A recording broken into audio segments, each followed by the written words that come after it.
Hello everyone, I want to show you how with just GitHub Copilot, a local LLM, and a screen recording software, you can replace all of these paid AI note takers that are popped up all over.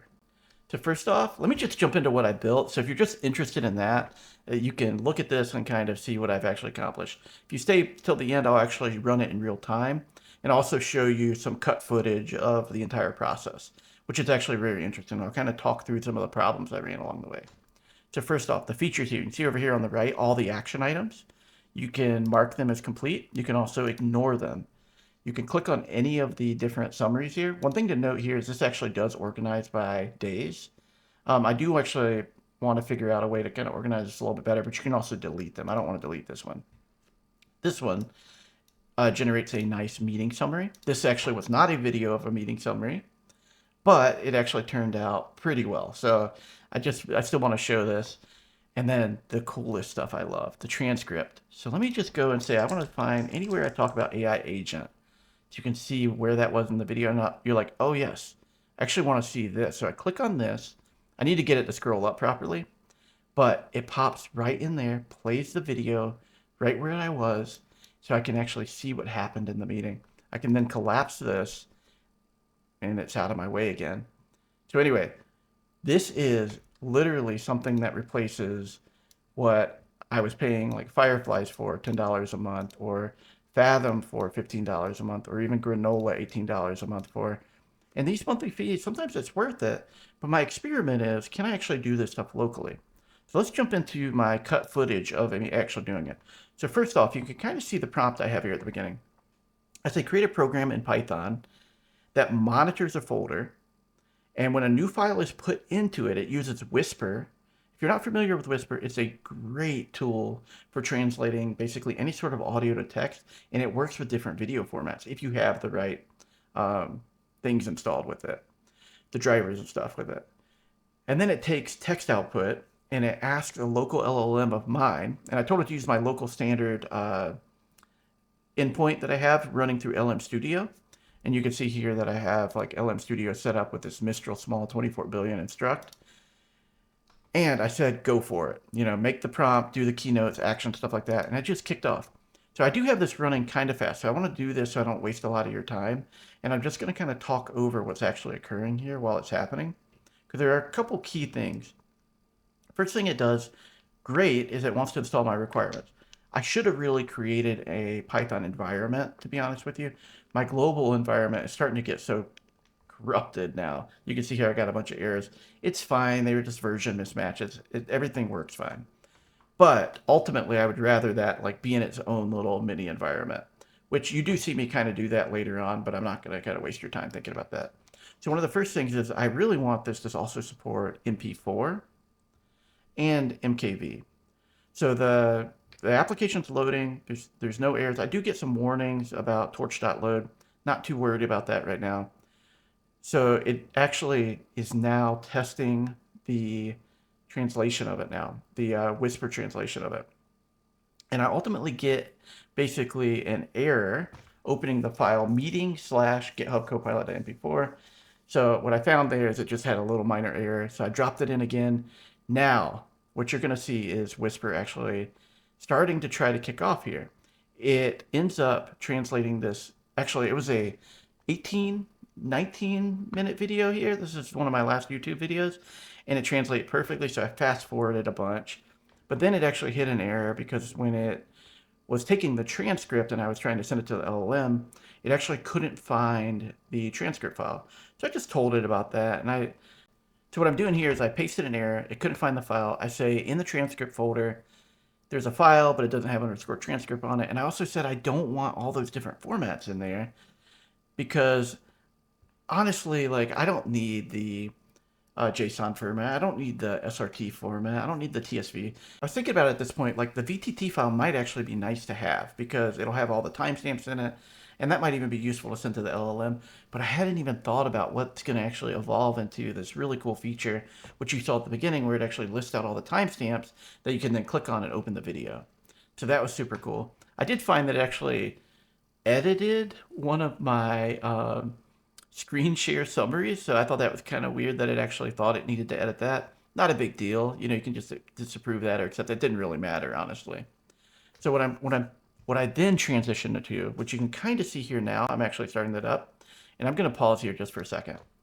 So I got this working to where my summaries are being created. You know, it's translating, my summaries are being created. But then I was like, oh, that's still going to be kind of painful. It's going to be nice. I have like, you know, the translation of it. And honestly, I had thought about stopping there. But like, nah, let's just put a web app over it real quick. So that's what I'm doing here. I basically put this little web app, which actually starts out like super basic. So you can see here, like it's very, very basic. You can see the beginning of it. I've got my meeting summaries on the left, and then I've got my summary view to the right. Basically, my original idea was I just click on it and I'll see the markup. Super simple. But what I found is because I had so much creativity and so much ability to work fast with GitHub Copilot, that ultimately I ended up in this really, really interesting state where I just kept adding more and more and more things. It was really super cool. So here we go. I'm loading a video in here. You can see here I deleted it at that point because I'm about to test another one. It just showed that LM Studio is kind of running a bit there. And sorry about it. I've got all this sped up really fast because I really don't want to waste everyone's time here. Because I have about an hour and a half of footage. It took me about, I'd say, you know, maybe 90 minutes to get through all of this, which isn't that bad to think about what I replaced with 90 minutes. So another thing it does that I thought was interesting is it'll say Python. It'll tell me to run the Python web app again, but the app is actually watching all the changes, so I don't really need to restart it all the time. Only when certain things change. So here we go. We created. Doing another test here, and for the first time, I've got my meeting summary, and I'm gonna go back to that again because I think this is super important to kind of show the evolution of this. So now I have the meeting summary over here on the left. You clicked on it, and you're able to go in and see kind of a nicely formatted text document. So this has actually got me thinking, well, that's nice. Let's see if we can just make it, maybe we can make it look a little bit better.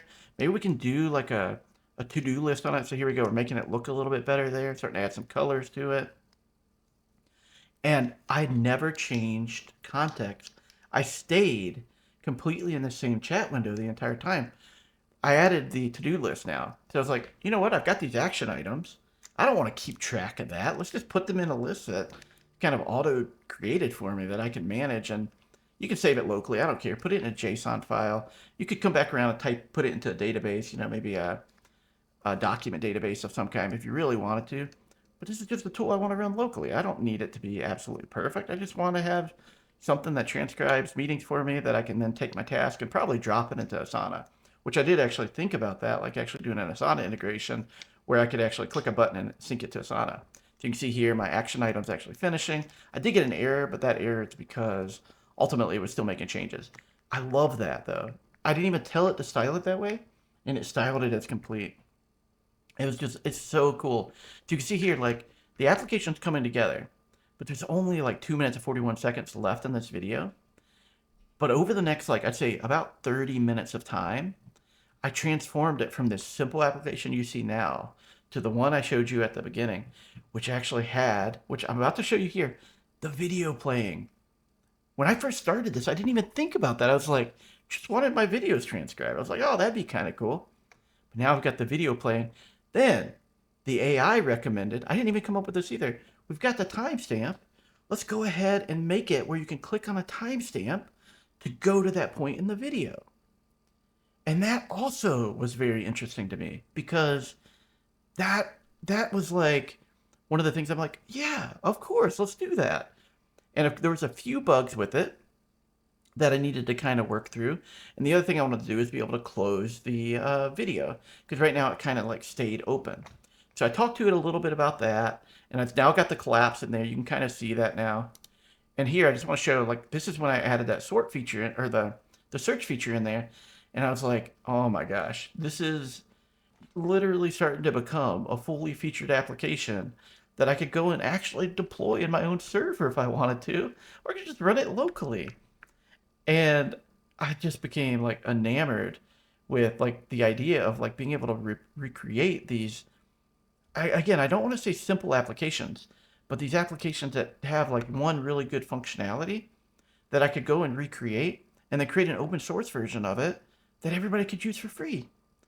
It does make me think, like, what's going to happen to a lot of these companies going forward?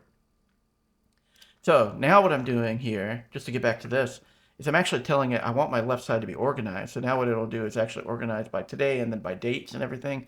And this is actually a pretty nice change. And I did test it with some older files in there, but it's a little bit harder because honestly, I really want the summaries in a certain format. And if I move something into there, it changes the date on it. But in a few days, I'll probably have that, and I'll be able to like really fix any bugs that may occur.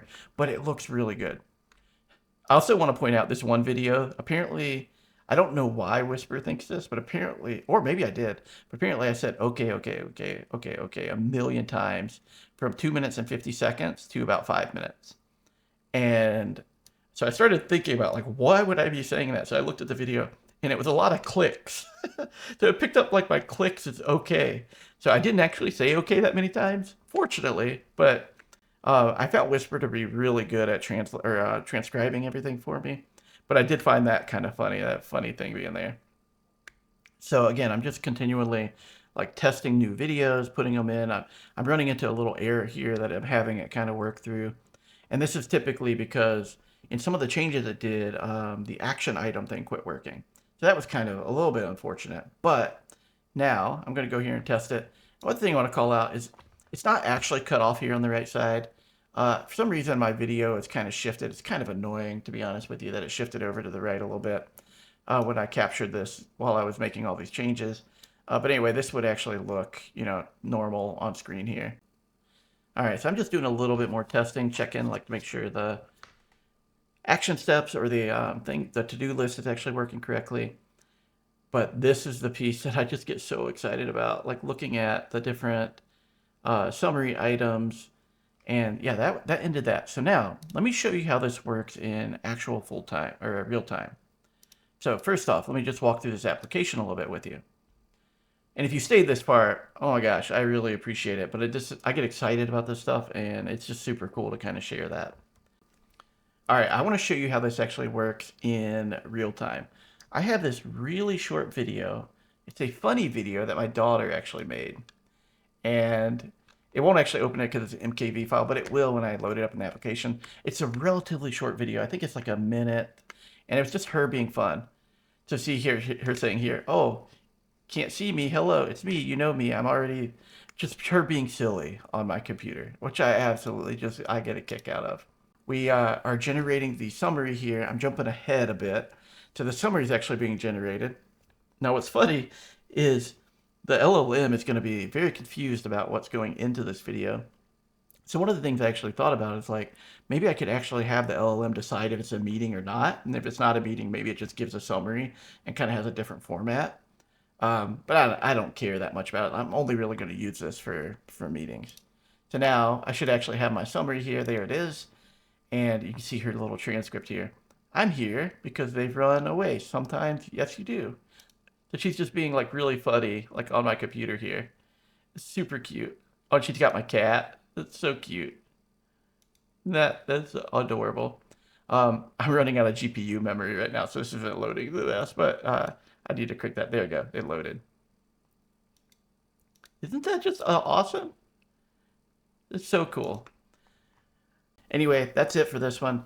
Hopefully that wasn't too long and I tried to speed through it at the right speed for you to kind of talk about everything. I just want to like cover like two things in closing. One, I am super impressed with GitHub Copilot, both from an existing code base and from a new code base. In particular, the agent mode of it. That's what I've been testing literally all day today. I used it all day for coding in my professional job, and then on the side, like I've been working on this little project, and I was able to do that in a matter of like 90 minutes. It's unbelievable. And the second thing is, do we think like this move to make programming easier is actually going to take like some of these software companies that exist and make them go away? Like if everything starts becoming like easier to create, only the most complicated things I think are actually going to be things that people are willing to pay for. I really do think I could take a version of this, hook a 1.5 billion parameter model to it, clean it up a bunch, open source it, and have people be able to do like their own video AI note taker. Absolutely, it's just so cool. Anyway, if you made it this far, holy cow, appreciate you guys. If you wouldn't mind hitting the like and subscribe button, that would mean the world to me. Anyway, until next time, peace out.